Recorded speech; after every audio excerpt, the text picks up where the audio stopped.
Everybody who grew up in 80s or lived through 90s know what Sound Blaster AWE32 is. Right after the Sound Blaster 16 is the most famous sound card for the PC, at least in the era of DOS that is. But was it actually any good or just well known? Let's find out. There are three, let's call them versions: Sound Blaster AWE32, Sound Blaster AWE32 Value and Sound Blaster 32. Each of these versions has lots of different models. In case of Sound Blaster 16, Creative Labs went mental in terms of number of different models. According to Wikipedia, there were 62 different models of the Sound Blaster 16. In case of the AWE32, they went mental a little bit less, but still released a shitload of different models. If the Wikipedia is right, then there should be 43 models out there. I've got 13 of them here, from which this one was the first one to be released. It was in 1994 and the model number is 2760. The proper AWE32 was full-featured card with some minor differences between models. It's got FM chip, of course, Wavetable ROM, Wave Blaster connector, half meg of onboard RAM, SIM expansion slots, line out, speaker out, line in, mic in, game ports, ASP chip, IDE connectors, CD in, SpeedIF in, and PC speaker in. The Value Edition, as the name suggests, was cheaper and lacking some features such as IDE connector or SIM slot, so it's dependent on its onboard RAM. The Sound Blaster 32 was also a cheaper version of the AWE32, it's also lacking some features, but different ones. Unlike the Value Edition, it's got SIM slots, but it doesn't have the onboard RAM. The onboard RAM is just half meg anyway, so it's not really anything to cry about, since you can slap some memory into its slot. Moreover, the Sound Blaster 32 doesn't have SpeedIF in. What however could be missed on both cheaper versions is a Wave Blaster header. You can't connect any DOTA-bots to these cards. Either internal wavetable has to be enough, or a MIDI module connected through a game port. I've got these full-blown AWE32 cards, these are Sound Blaster 32s, and these are Value Editions.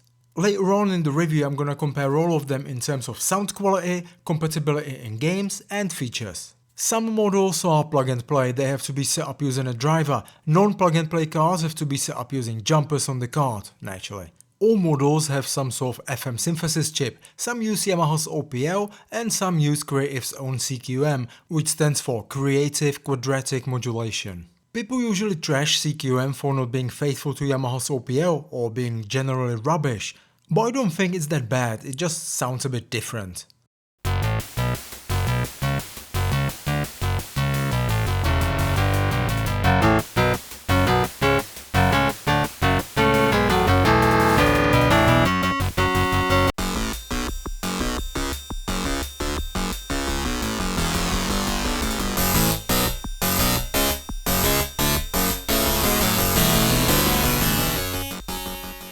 All proper AWE32s and Sound Blaster 32's memory can be expanded with two 30-pin memory modules, up to 32MB, from which only 28MB can be used. You have to be careful when removing the memory from the slot, they are quite dodgy and it's not uncommon to break off one of these plastic clips. The AWE32 is also the last Creative sound card that uses ASP or CSP chips. There are signal processors used for hardware, audio compression, voice recognition, etc. But since Creative wanted licensing fees for using it, it never picked up and died with the AWE32. There's literally only one game that supports it, and that's TFX. But I never registered any difference.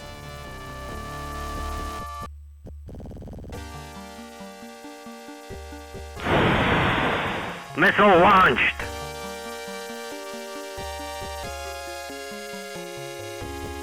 Tracking, looks like the lizard.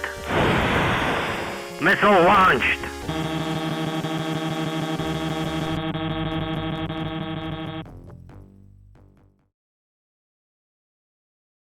Since it was released in 1994, for testing I'm gonna use a rig from the period, which is this one.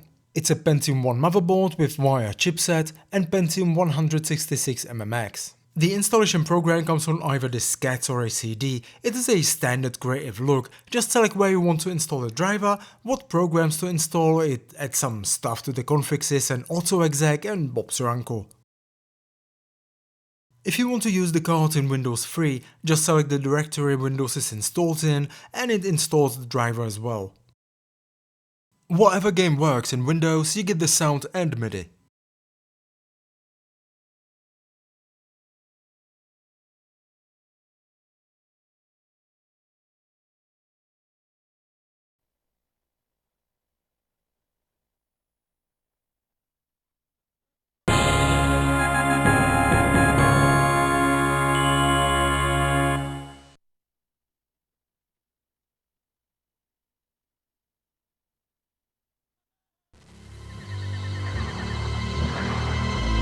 this time, the humans were finally able to leave the core of the Earth, where they were hidden away for several centuries to survive the radiations left by the last atomic conflicts.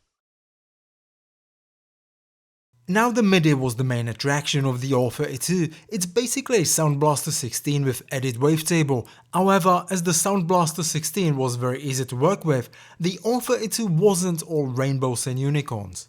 You see, when a game directly supports the AWE32 with a driver, it works brilliantly, but when it doesn't, it becomes a bit problematic.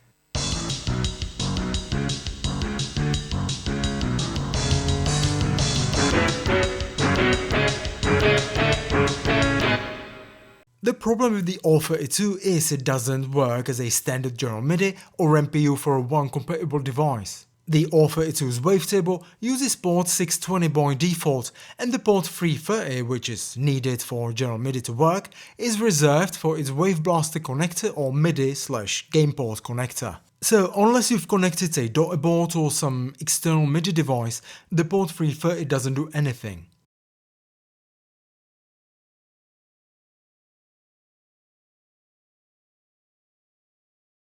You've got a couple of choices here. You can either use FM Synth, or General MIDI emulation, or MT32 emulation. And the stress is on the word emulation here. The problem, or rather problems with the emulation, lie within the TSR program called AWE32, which makes the emulation possible. The AWE32 takes up lots of memory, so you may end up without a CD driver or something, trying to free up some memory to get some games working. Moreover, the general MIDI emulation is far more memory demanding than the MT32 emulation, for some reason. Another problem is, if the game runs in a protected mode, which is majority of them, it usually crashes or locks up the system and you have to restart the rig. Sound-wise, the emulation is not bad, it's one of the better ones to be honest. Some sound cards can produce really terrible music.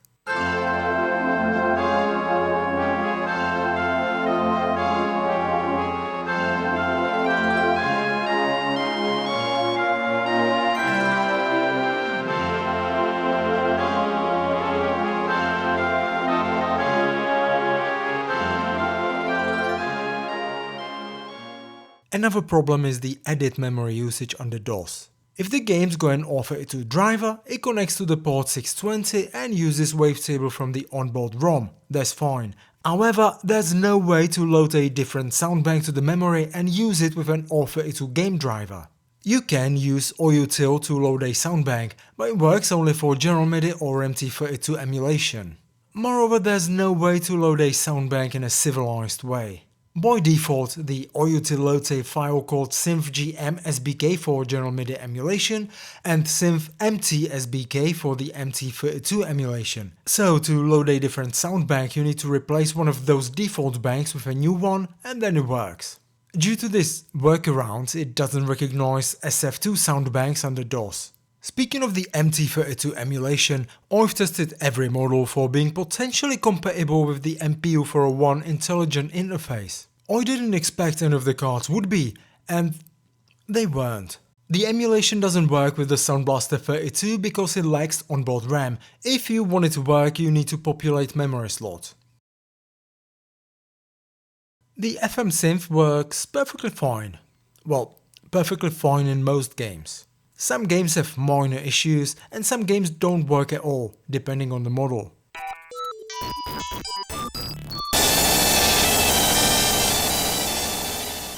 I've compiled tables with the games I've tested for each model, so later in the video you can easily compare which game worked and which didn't with what model. Some say the later models have clearer output due to a newer deck, but I haven't noticed any difference really.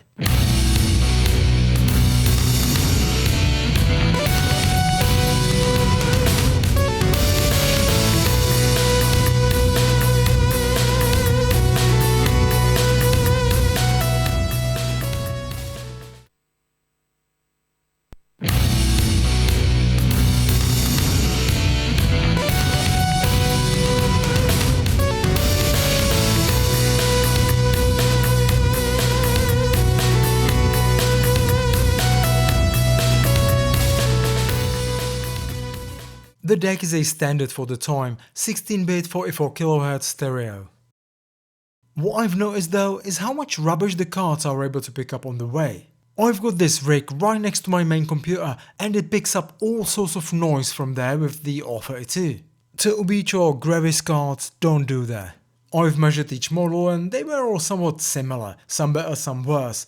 I've included the measurements in the table as well. All models have an amplifier, so we've got two outputs, line out and speaker out. The speaker out uses an amplifier if you need to connect your headphones or some small passive loudspeakers.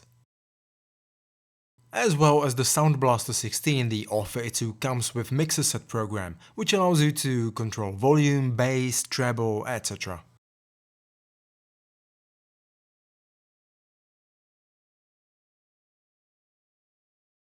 Some games need expanded memory to work. However, the plug-and-play manager that utilizes the plug-and-play cards called CTCM gets stuck during startup when I'm using EMS, so the plug-and-play cards don't work and these games don't work either.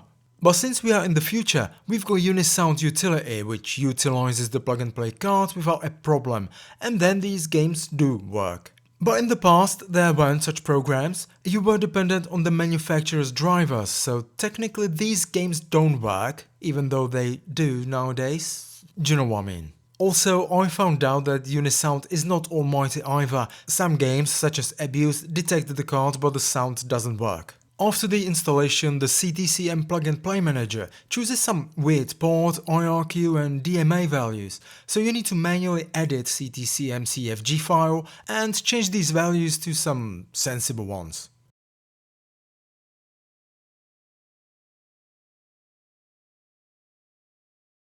You also need to edit AutoExec and reflect these values in a Set Blaster variable.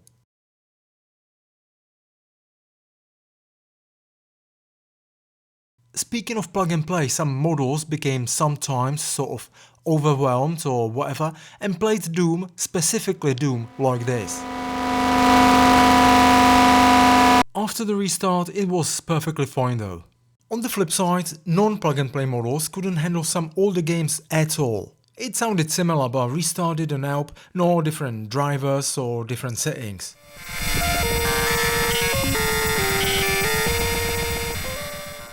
Some games were acting strange no matter what model I used. For instance, Alien Breed Setup always locked up my rig when I tried setting up the sound, but MIDI was okay. So the game ran without sound. However, when I set it up with a different sound card and then ran the game with the AWE32, it worked perfectly fine.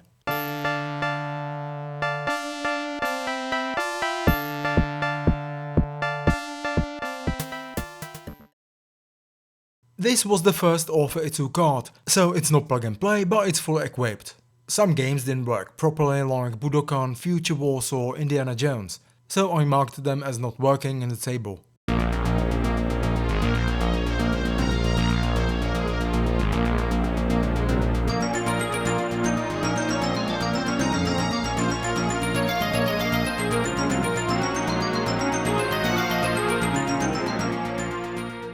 Three cards, 3600, 3630 and 3660, had a bit of a problem with games that need EMS memory. After the sound card gets initialized, it starts producing this high-pitched frequency and keeps bugging you as long as the FM synth is in use. It's very annoying and not really listenable. These three cards have the same chip, so I blame that.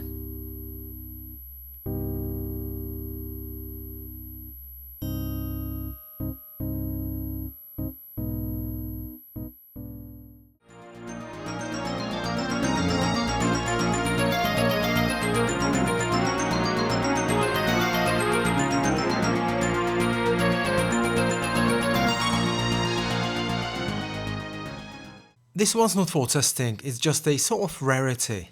It's made for the NEC PC98 and it wouldn't be fair to compare cards that come from two different systems.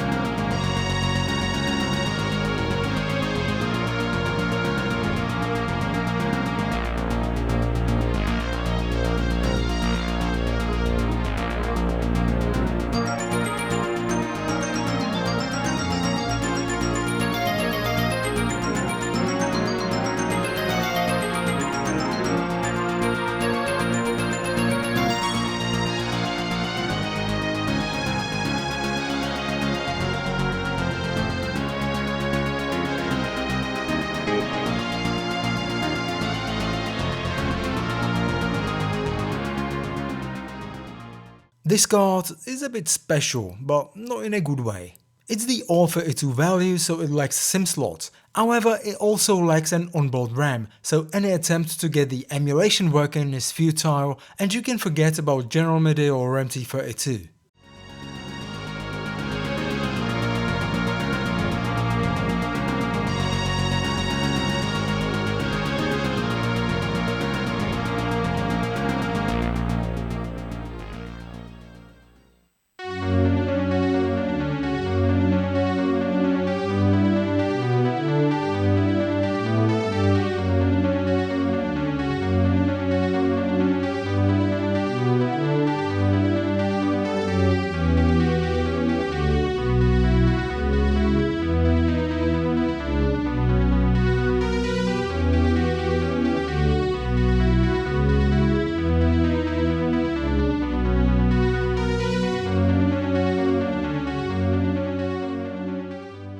Same as 2760, Budokan, Future Wars and Indiana Jones don't work properly.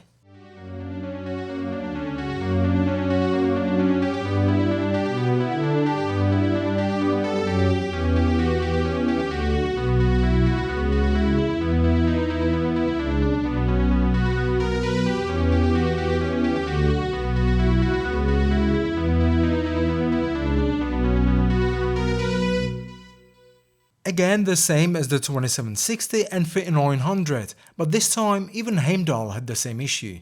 This is probably the worst model, at least the worst model I've got. Lots of games didn't work at all, and some that worked perfectly fine with other models sound kinda weird.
This card was sold as the AWE32 value, but the chip comes from the AWE64 and the driver detects the card as the AWE64 as well. For the sake of the review, I treat it as the AWE32, which it was sold as.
Well, was the AWE32 worth the money at the time of release? Not really. In terms of sound and FM compatibility, it was on par with the Sound Blaster 16, give or take, depending on the model, but the MIDI part was a dumpster fire. General MIDI didn't work in most games unless you used some daughter board or an external MIDI module, but for that you could buy much cheaper Sound Blaster 16 or pretty much any other sound card. Internal Wavetable didn't work in lots of games either, so you were stuck with an FM synth, which wasn't 100% either. Is it worth it nowadays? I can't say it is. If you're building a retro rig and you absolutely need the AWE32 there for whatever reason, get also some daughter board or an external MIDI module. But again, any sound card with a Wave Blaster connector does the job more or less the same way, unless you're fond of the AWE32 Wavetable and you want to play games that directly support it. And that's about it. Whatever card you get, go play some games, have fun, and see you next time. Cheers.